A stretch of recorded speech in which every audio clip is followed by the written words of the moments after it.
Bonjour, voilà, je m'appelle Didier Arnaud, je suis pasteur de l'église évangélique de Pentecôte d'Agen et je suis très heureux là d'être devant vous pour vous parler de ce que Dieu a fait dans ma vie, le témoignage de cette rencontre avec Jésus qui a changé et a bouleversé toute ma vie.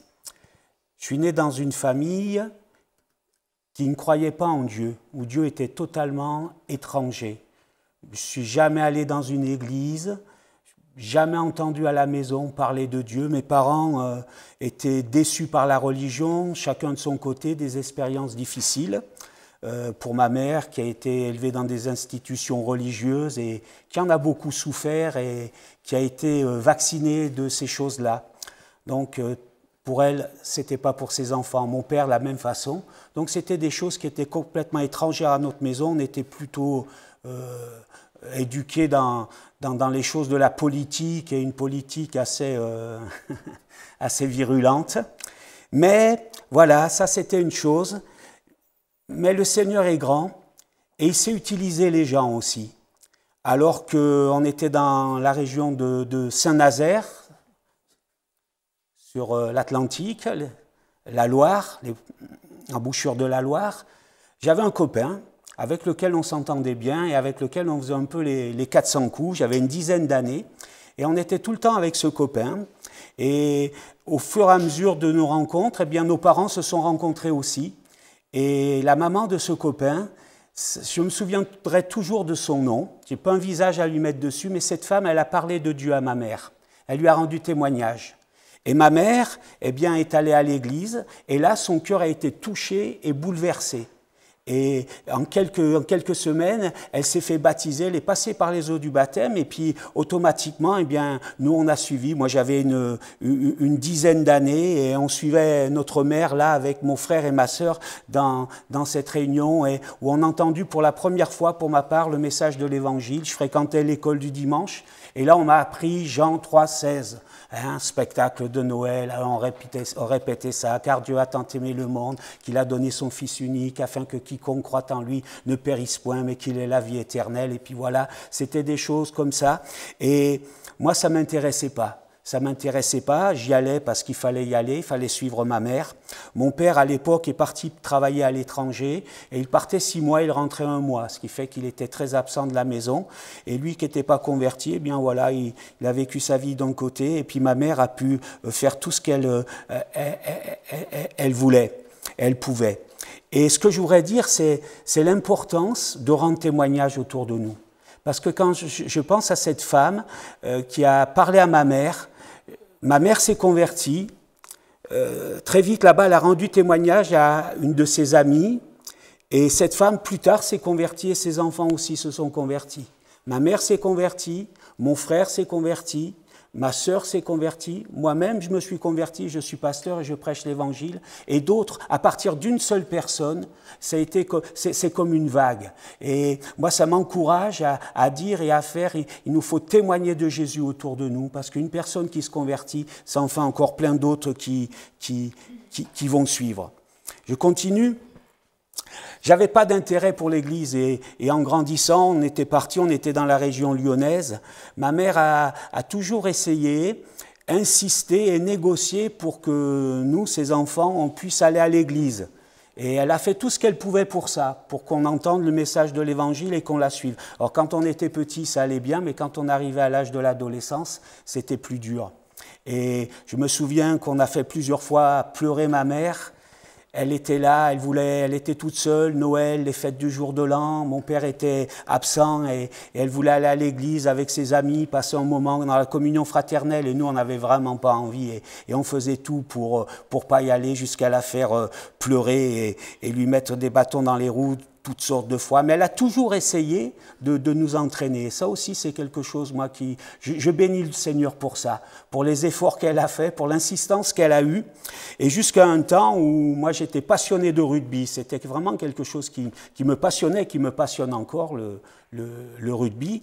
Et j'étais sur les terrains et j'avais passé un deal avec ma mère, c'est-à-dire que si j'avais un match le dimanche matin, elle m'amenait sur le terrain le dimanche matin et l'après-midi, je venais avec elle à l'église écouter l'évangile. Et si je jouais l'après-midi, eh bien, j'y allais le matin. Elle a négocié, elle a essayé de pousser le moment où j'allais plus aller à l'église au plus loin.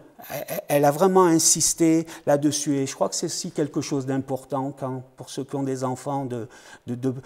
C'est tellement important, tout ce qui est semé dans le cœur d'un enfant, ça y reste. Ce verset que j'ai entendu, Jean 3,16, je ne l'ai jamais oublié. Le reste, c'est passé à côté, mais ça, je ne l'ai jamais oublié. Et un moment, à l'âge de 14 ans, je me souviens, j'étais dans une église, c'était le temps de l'école du dimanche. Et ma mère devait venir me chercher à 11h pour m'amener pour un match. Et vraiment, le Seigneur a parlé à mon cœur. J'avais 14 ans. Le Seigneur m'a appelé, mais d'une façon évidente. Et j'étais travaillé. Qu'est-ce que je fais? Je donne mon cœur au Seigneur, je le suis, je m'engage. Ou ma mère va arriver à 11h, quelqu'un va frapper à la porte va s'ouvrir, elle va me dire, voilà, je suis là pour t'emmener. Qu'est-ce que je vais faire? Et puis, le temps passait, mon cœur était travaillé, et puis, quelqu'un frappe à la porte, c'est ma mère qui est là, elle ouvre la porte, elle passe son visage, elle me dit, Didier, tu viens? Et j'étais là dans ce dilemme, qu'est-ce que je fais? Dieu qui m'appelle, mais les terrains aussi m'appellent. Et j'ai choisi les terrains, et je me suis levé, et je suis parti. Ce que je voudrais dire concernant ces choses, c'est que, merci Seigneur, 4 ans plus tard, le Seigneur est venu encore frapper une nouvelle fois à la porte de mon cœur. Dieu est bon et Dieu est patient. Mais de 14 ans à 18 ans, ces 4 années qui se sont écoulées, où j'ai vécu ma vie comme tous les jeunes, ces 4 années, je les regretterai toujours. Parce que j'ai vécu des choses, j'ai fait des choses, j'ai vécu des choses, j'ai vu, j'ai entendu, des choses qui me marquent encore aujourd'hui. Et si j'avais donner ma vie au Seigneur, j'aurais évité ces choses-là. Et c'est vraiment des années de poison et qui sont encore aujourd'hui, le diable se sert de nos faiblesses, de nos difficultés qu'on a pu avoir et il sait mettre la main là où ça fait mal. Et quand le Seigneur appelle, il ne faut pas tarder. Aujourd'hui, si tu entends l'appel du Seigneur, donne-lui ton cœur, donne-lui ta vie. C'est une réponse qui est vraie pour la conversion, mais qui est vraie aussi pour tout ce qu'on peut vivre et traverser. Alors le temps a passé et l'évangile, l'église, je m'en suis complètement détourné. Mon frère s'est fait baptiser, ma sœur s'est fait baptiser, mais moi ça ne m'intéressait pas. Et le dimanche matin, il partait à l'église. Il partait pour louer le Seigneur, il partait en semaine aux réunions de prière, et moi je restais à la maison. Et ça ne m'intéressait pas. Et les efforts de ma mère, ces négociations, ça ne servait plus à rien. Là, je vivais ma vie loin de la foi. Mais Dieu est bon. À l'âge de 18 ans, le Seigneur a parlé à mon cœur. J'étais tout seul dans ma chambre. Et là, j'ai vraiment réalisé certaines choses. Dieu est bon parce qu'il est revenu une fois. Il est revenu encore une fois pour me parler et pour m'appeler. Et là, j'ai pris conscience d'une chose, j'ai pris conscience de ce que c'était que le péché est mon péché. J'en voulais beaucoup aux gens autour de moi. Je disais, si je suis malheureux, c'est la faute de mes parents. Si je suis malheureux, c'est la faute de mes professeurs. Si je suis malheureux, c'est la faute de la société. Si je suis malheureux, c'est la faute des collègues, de ceci, de cela. Je rejetais la responsabilité de mon malheur qui était réel, de ma tristesse qui était réelle. Je la rejetais sur les autres. Et des fois avec raison. Des fois avec tort, mais des fois avec raison.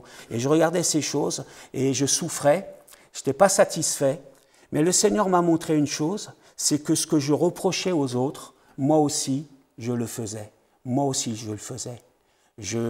J'avais certains collègues de lycée qui étaient les souffres-douleurs, les têtes de Turcs, et puis ça faisait du bien de se défouler sur eux. Et on leur rendait la vie difficile. Mes parents, je leur gâchais aussi leur vie, je n'étais pas toujours trop gentil, trop honnête.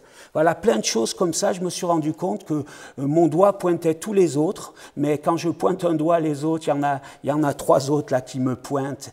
Et j'ai réalisé que je ne valais pas mieux que ceux que j'accusais. Et je me suis rendu compte de ce que c'était que le péché. de ma nature pécheresse. Ce n'est pas toutes les choses que j'ai pu faire, mais dans mon cœur, j'ai senti cette nature. J'ai senti que je ne pouvais rien faire de moi-même, que je valais rien et que j'avais péché par rapport à Dieu. J'ai pris la conscience de Dieu et de mon éloignement de Dieu. C'est quelque chose qui m'a bouleversé. Mais heureusement, la parole de Dieu était là. Ce verset que j'avais entendu, ce que j'ai entendu dans les réunions, dans les prédications, même si je ne l'ai pas retenu, ça laissait des traces dans mon cœur. Ça laissait des traces et je savais ce qu'il fallait faire. Je savais ce qu'il fallait faire. La parole de Dieu a vraiment marqué mon expérience et ma rencontre avec lui. Dans ma chambre, ma mère avait mis 2 petits cadres avec des versets comme ça se faisait à l'époque. Il y avait Jean 3,16, car Dieu a tant aimé le monde. Et puis il y avait un autre, c'était le psaume 37, verset 5. Recommande ton sort à l'Éternel, mets en lui ta confiance et il agira. Ces cadres, ils étaient là. Moi, ça ne m'intéressait pas du tout ces choses-là. Et pour vous dire, un jour, avec mon frère, on faisait chambre commune et on s'est bagarré comme ça. On s'est bagarré à coups de banane. Voilà. Se jetait les bananes dessus et il y a un morceau de banane qui atterrit sur ce cadre. Voilà. Nettoie-le, non, c'est toi qui l'as jeté, je ne le nettoierai pas, moi non plus. Maman, nettoyez ça, je ne le ferai pas moi, non. Le morceau est resté là-dessus et voilà l'intérêt qu'avait pour moi la parole de Dieu. Ça me servait de cible aussi pour les fléchettes quand j'avais envie un peu de m'amuser. Mais ce jour-là, cette parole, elle a eu un impact dans ma vie. Elle a eu un impact parce que je sais que si j'ai reconnu mon péché, si j'ai reconnu ma misère, si j'ai vu que j'étais perdu et je pleurais là tout seul au pied de mon lit, je pleurais, j'ai aussi réalisé tout l'amour de Dieu. J'ai réalisé le don de Jésus sur la croix. J'ai réalisé que mon péché pouvait être pardonné et j'ai réalisé que le Seigneur, il pouvait surtout changer et transformer ma vie. Et tout seul, pleurant au pied de mon lit, j'ai levé les yeux vers ce verset et je les relis à haute voix. Recommande ton sort à l'Éternel, mets en lui ta confiance et il agira. Et mon cœur a été touché et j'ai repris ce verset, je l'ai repris pour moi et j'ai dit Seigneur, tu vois, je te recommande mon sort. Je te recommande mon sort, je suis perdu et j'ai besoin de toi. Je mets en toi ma confiance, Seigneur, pour que tu me changes, pour que tu me transformes, pour que tu me laves, que tu me purifies. Je te fais confiance, Seigneur. Et comme le dit le verset, le Seigneur a agi. Et mes larmes n'ont pas cessé, je n'ai pas cessé de pleurer, mais mes larmes de tristesse, de peine, de chagrin se sont transformées en larmes de joie. Et je peux dire que ce jour-là, mes péchés ont été pardonnés. Et le poids m'en a été enlevé. Et je n'oublierai jamais ce moment-là. Je n'avais pas des tonnes de péchés, je n'avais pas fait des tonnes de péchés. Mais je me suis rendu compte d'une chose, c'est que j'étais perdu. Je ne sais pas si vous connaissez cette parabole où Jésus interpelle les auditeurs autour de lui. Il leur dit, mais voilà, il y a un homme qui a une grosse dette et on efface cette dette. Allez, on va dire 10 millions d'euros. Voilà, la dette, on l'efface. Un autre a une dette d'une petite somme, 4, 5 euros, et on lui efface cette dette. Quel est celui qui va être le plus reconnaissant ? Celui à qui on a remis la plus grosse dette parce qu'il peut pas la rembourser, il va finir en prison et il va être condamné, sa vie sera finie. C'est vrai, il va être reconnaissant parce qu'il va être sauvé d'une situation dont il ne pouvait pas s'échapper. Et moi, quand je pense à ce passage, je pense que ce passage, il ne veut pas dire qu'il y a des gros ou des petits péchés. Mais ce qui compte, c'est surtout ce à quoi on échappe. Ce à quoi on échappe. Et qu'on ait fait beaucoup de gros péchés ou peu de petits péchés, le verdict est le même. C'est l'enfer et c'est la mort.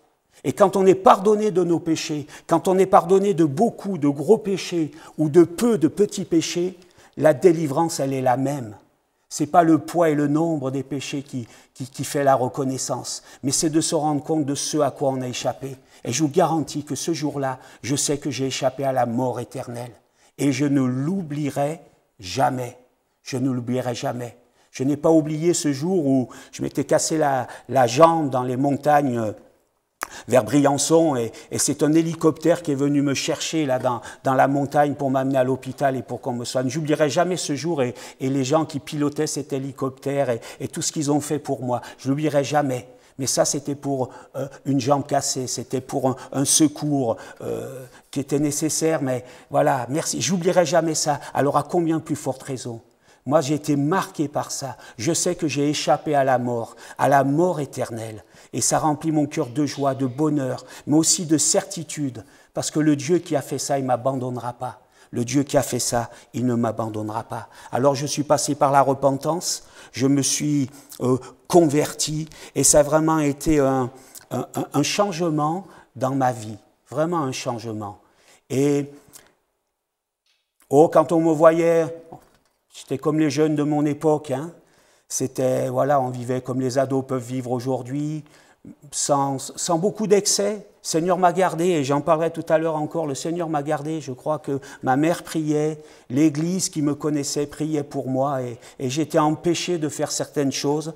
J'aurais voulu les faire que je ne pouvais pas, et en plusieurs occasions, j'ai senti cette main sur moi qui m'empêchait d'aller plus loin que ce que j'étais. Mais ma vie a changé, et les priorités ont changé aussi dans ma vie. Il y a des choses que j'aimais et que je n'ai plus aimées. Il y a des choses que j'aimais, qui me détruisaient, qui me faisaient du mal. Je les ai détestées, elles ne m'intéressaient plus. Merci Seigneur, elles ne m'attiraient plus. Il y a des choses que je n'aimais pas, particulièrement, je n'aimais pas du tout. Et là, je me suis mis à les aimer. J'ai aimé aller à l'église. J'ai aimé chanter des cantiques. Quand je vous ai dit que je jouais au rugby, et les premières chansons que j'ai apprises, pour ceux qui connaissent un peu le milieu rugbystique, c'est pas des cantiques. Et ça, c'était ce qui me berçait, moi. Voilà. Mais là, j'ai appris à aimer les cantiques, à aimer la musique, à aimer louer et adorer le Seigneur.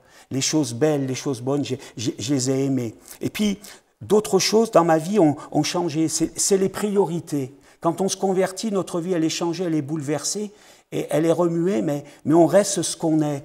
Et je voudrais vous dire ceci, c'est que moi, j'étais un passionné de rugby, et je le suis toujours autant. Je le suis toujours autant. J'aime ça. Et quand je peux voir un match de rugby, j'y vais samedi dernier, on m'a invité pour aller voir un match de rugby. Tout de suite, j'avais quelque chose de prévu un peu comme ça. J'ai dit, allez, j'y vais. Et je me suis régalé. Mais les priorités ont changé dans ma vie. Des choses donc que j'aimais et que j'aimais plus, des choses que j'aimais pas, que je me suis mis à aimer. Et puis, la hiérarchie des priorités a changé. Et le rugby, maintenant, c'est plus une priorité. C'est toujours là, à la même place, c'est toujours important, mais ça passe après le Seigneur. Et dans nos vies, c'est ça aussi. Quand on se convertit, c'est ce qui se passe. Les priorités changent et la vie, elle devient heureuse et épanouie. Merci Seigneur.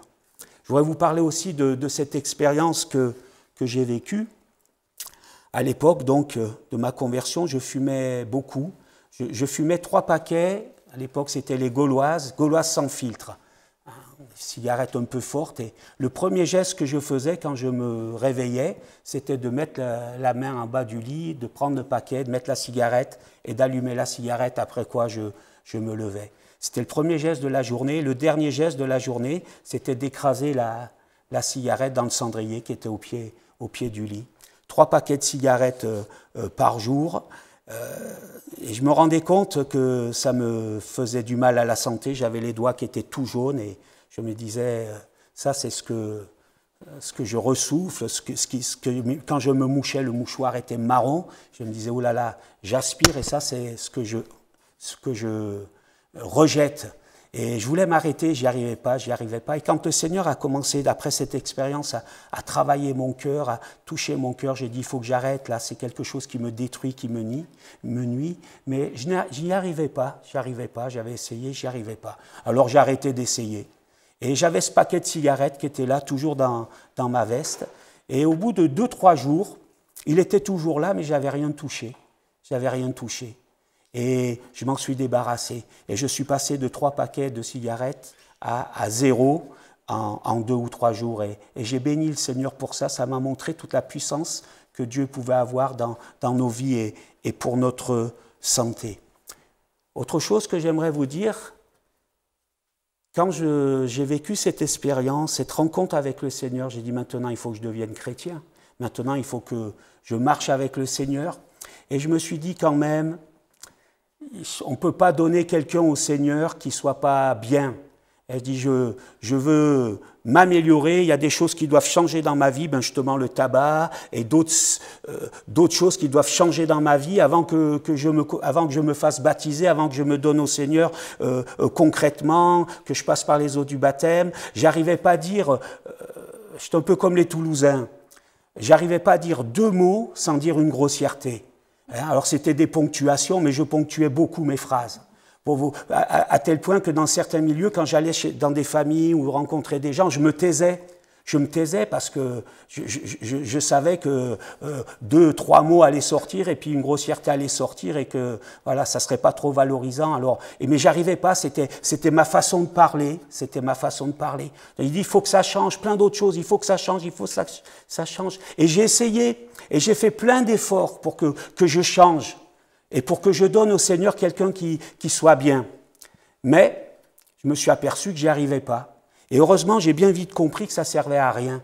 Ça servait à rien. Que le Seigneur, il voulait pas que je lui donne quelqu'un de parfait, mais il voulait que je me donne à lui pour que je devienne parfait. Et que déjà, je me donne à lui tel que j'étais, avec mes défauts, avec ce que j'étais, pour que lui, il me change et pour que lui, il me délivre. Et c'est ce qu'il a fait. Merci Seigneur. Et je suis passé par les eaux du baptême. Oh, c'est pas une expérience c'est pas quelqu'un qui a rencontré le Seigneur en prison, c'est pas quelqu'un qui a tué, qui s'est drogué ou quoi. C'est quelqu'un, comme les gens qui sont autour de nous, comme beaucoup de personnes, pas un gros pécheur, pas un grand pécheur, mais un pécheur qui est perdu et qui a besoin du salut. Et merci Seigneur, parce que j'ai rencontré celui qui m'a sauvé.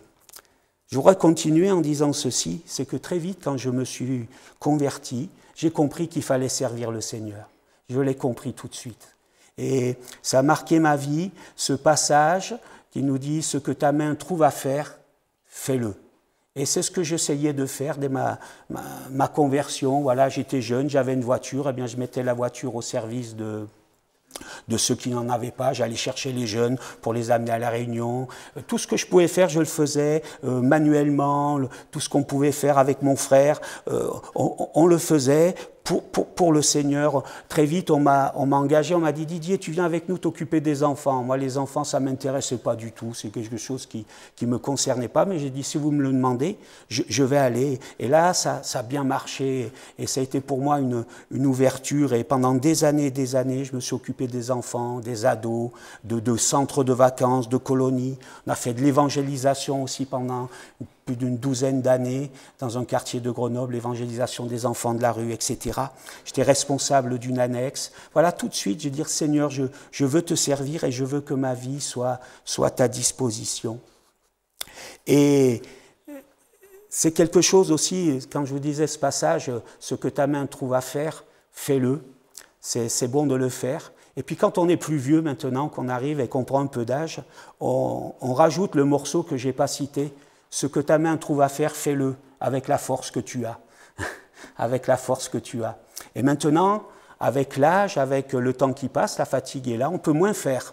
On peut moins faire, mais on peut toujours faire, avec la force qui est la nôtre. Et l'important, j'ai compris ça aussi, c'est qu'il nous faut donner au Seigneur le maximum et le meilleur de nous-mêmes.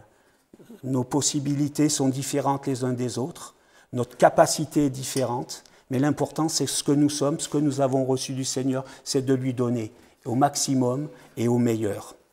J'ai été marqué un peu plus tard, concernant le service, par quelque chose qui m'a bouleversé et qui fait aussi ce que je suis aujourd'hui, le prédicateur que je suis aujourd'hui, le pasteur.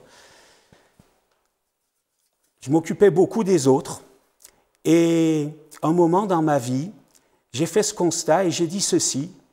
J'ai beaucoup donné au Seigneur, j'ai même dit j'ai tout donné à Dieu et j'ai rien reçu. Je rentrais d'un séjour de ski et je n'avais pas été pour skier, mais j'avais été pour m'occuper de ceux qui skiaient et voilà, être là, servir. Et je rentrais et dans ma voiture, je pleurais. Je pleurais à chaudes larmes. Je disais Seigneur, j'ai tout donné pour toi et j'ai rien reçu. Je regardais autour de moi, les garçons de mon âge, ils étaient mariés, ils avaient des enfants, ils avaient une belle voiture. Moi, j'avais ma petite Fiat Panda, là, toute brinque-ballante. J'ai tout donné et j'ai rien reçu. C'est pas normal, c'est pas normal. Et je pleurais dans ma voiture. C'était en hiver, le col de Luz, la Croix-Haute, c'est pas un grand col d'altitude, mais ce jour-là, il tombait une neige fondante, vous voyez. Le bas-côté était rempli de neige, 20-30 cm de neige, et cette neige humide qui tombait là, et moi je roulais tout doucement. Et tout d'un coup, je vois sur le col un garçon qui passe, un garçon qui est là et qui marche, et il ne faisait même pas du stop, il était recroquevillé sur lui-même, son petit blouson de jean, une chemise en dessous, le jean, des chaussures basses comme ça, mais je dis, il est fou celui-là, il est fou, il va mourir, il va mourir. Et il ne demandait rien, mais je me suis arrêté à sa hauteur, je lui ai dit, mais tu vas où? Tu vas où? Il m'indique l'endroit où il allait, c'est à plus de 20 km. Je lui ai dit, mais monte, je vais t'emmener, c'est la route, je vais t'amener. Et il est monté. Et je pleurais et j'écoutais une chanson, je ne sais pas si vous connaissez, de Dany et Moïse, ces chanteurs bien connus. Et Dany, elle chantait une chanson un jour où elle a eu un gros coup de blues. Le soleil s'était éteint, etc. Et c'était vraiment une chanson d'une tristesse atroce, c'était. Et j'écoutais ça, moi. Ça parlait du Seigneur, mais je l'avais mis celle-là parce que c'était triste. Et j'écoutais ça quand il est monté, le garçon. Et il était là, il a écouté la même chanson. Et moi, j'étais au 36e dessous, et lui, il était au moins au 72e. Il était plus bas que moi. Et comme il était plus bas que moi, il était interpellé parce qu'il écoutait, puis je lui ai expliqué. Alors, je lui ai rendu témoignage et je lui ai parlé du Seigneur. J'avais le moral à 0, hein. Lui, il était à moins 10, mais moi à 0, donc. Mais je lui ai parlé du Seigneur, et ça lui a fait du bien. Ça lui a fait du bien. Et puis on continue la route, et quelques kilomètres plus bas, là, il y avait un papy et une mamie qui avaient garé leur voiture sur le bas-côté, mais il y avait de la neige, ils n'arrivaient plus à repartir, les pauvres. Ils étaient là, on les sentait perdus, et dans cette grande ligne droite, je les ai vus de loin, et puis, avec le gars, on a dit, il faut s'arrêter, il faut les aider. Et là, on s'est garé à côté d'eux, et puis on les a fait monter dans la voiture, on a poussé la voiture, elle est repartie, nous on est remonté dans la nôtre, on est reparti, merci Seigneur. Et là Dieu m'a parlé, Et le Seigneur m'a interpellé, il m'a dit, tu disais, j'ai tout donné et j'ai rien reçu. Tu disais ça, m'a dit le Seigneur, tu disais, j'ai tout donné et j'ai tout donné et je n'ai rien reçu. Et la réponse du Seigneur, vous savez ce que c'était la réponse du Seigneur? C'était donne encore. Donne encore. J'ai tout donné, je n'ai rien reçu, et tu me dis donne encore. Oui, Seigneur, ben, c'est ce que je vais faire. Je vais continuer à donner et à donner encore. Et ça, c'est une expérience qui a marqué ma vie. Et au lieu de m'arrêter, j'étais sur le point de le faire, au lieu de m'arrêter dans mon service, mon engagement pour le Seigneur, ça m'a relancé de plus belle. Et ça a marqué, c'est une expérience qui m'a marqué, qui a été déterminante pour moi, pour aujourd'hui. Donner au Seigneur, se donner au Seigneur.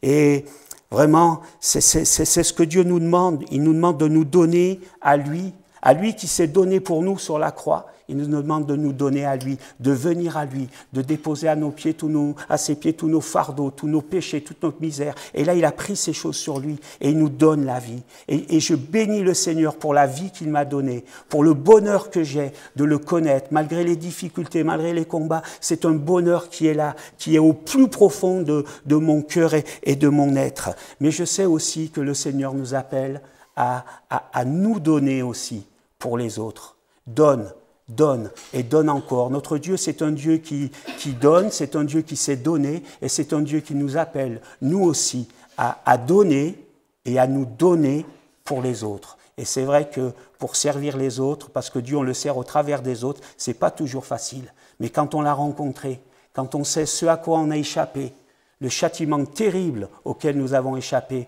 notre vie maintenant, elle est pour le Seigneur. Voilà ce que je voulais vous dire. Voilà ce que je voulais partager avec vous. Que Dieu vous bénisse.